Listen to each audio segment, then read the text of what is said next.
Pagkatapos manganak ay ganito ka-blooming si Tony Gonzaga.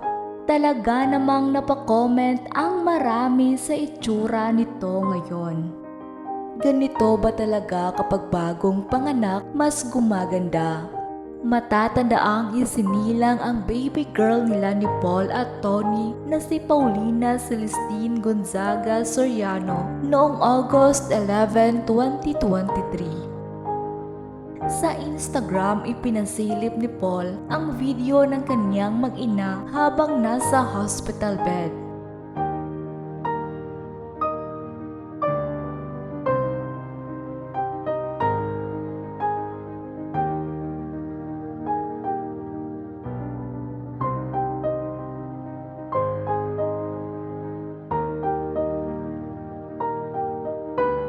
Kamakailan nga lang ay ibinahagi ni Tony ang kanilang family picture kasama ang dalawa nilang anak.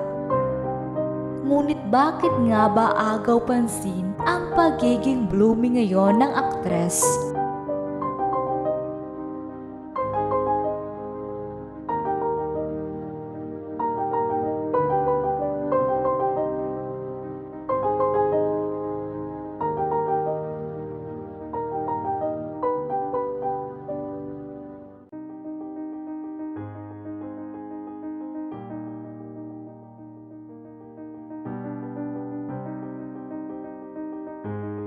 Kamakailan ay nagbahagi si Tony Gonzaga sa kanyang social media account ng isang heartwarming video na nagpasaya sa kanyang mga followers.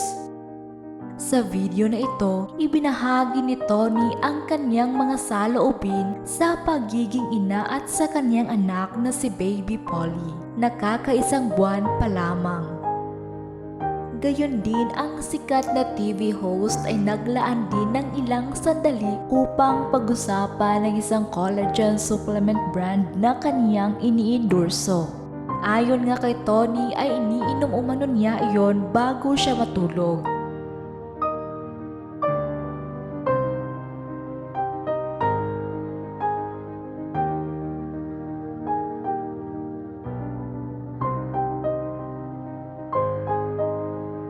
Makikita sa video na ito na talagang mas lalong gumanda pa ang aktres.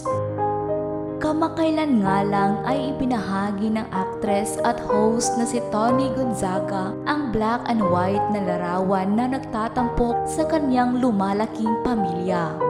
Isang buwan na kasi ang nakalipas matapos nilang i-welcome ang bagong addition sa kanilang pamilya na si Polly. Pinakita pa sa isang post ang pagmamahal ng buong pamilya kung saan makikita na hawak nilang tatlo si Polly.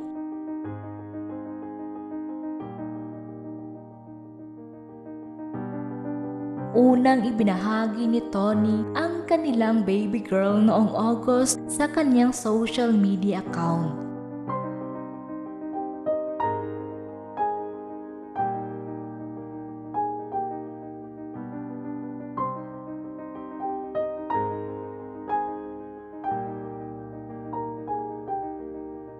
Ikinasal sina Tony at Paul noong 2015. At kung matatandaan, taong 2016 nang isinilang ni Tony ang panganay na anak nila ni Derek Paul Soriano na si Severino Elliot o mas kilala bilang si Sevi. Nitong August 11 naman nang isinilang niya ang babaeng anak na si Paulina Celestine.